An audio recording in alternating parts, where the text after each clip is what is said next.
सिंधुदुर्ग जिल्ह्यामध्ये जिल्हा परिषद पंचायत समितीच्या निवडणुका आणि त्या निवडणुकींचं आज मतदान होत आहे। अतिशय चांगल्या वातावरणामध्ये ही निवडणूक पार पडली आणि महायुतीला जो प्रतिसाद आहे तो उत्स्फूर्त दिसला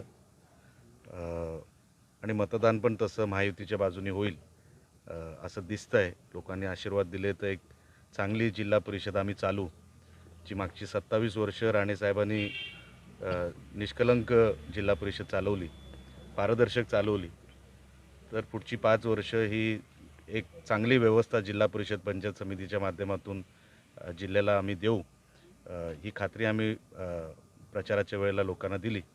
लोक आशीर्वाद देतील असं वाटतंय, दिसतंय।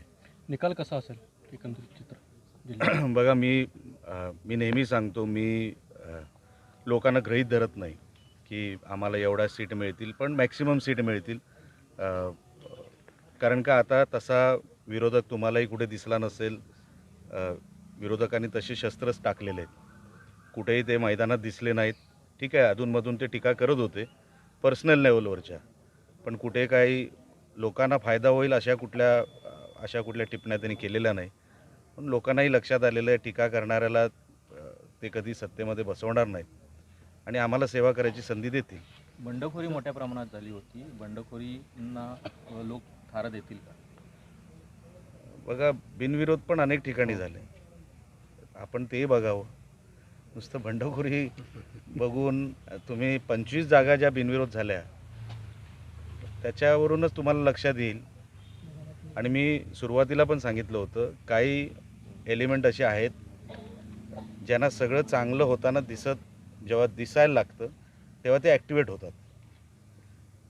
प्रत्येक पक्षामध्ये अशी लोक आहेत, आमच्याही पक्षामध्ये असतील, प्रत्येक पक्षामध्ये अशी लोक आहेत, म्हणून त्यांच्यावर जास्त काय आम्ही लक्ष देत नाही। ती न्यूसेन्स व्हॅल्यू आहे, उपद्रव मूल्य आहे, कुठेतरी आपण आहोत हाच फक्त दाखवण्याचा त्यांचा प्रयोग असतो।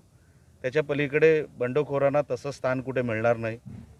लोकांना लक्षात आलं आहे, जर महायुतीच्या बाजूनी राहिलं, सगळी सत्ता केंद्र यांच्याकडे आहे, तर विकास हेच करू शकतात, डेव्हलपमेंट हेच करू शकतात, म्हणून तसा निकाल एकतर्फी राहील। असे आमचे दररोजचे नवनवीन व्हिडिओ पाहण्यासाठी आमचा लोकसंवाद लाईव्ह यूट्यूब चॅनल लाईक आणि सबस्क्राईब करा।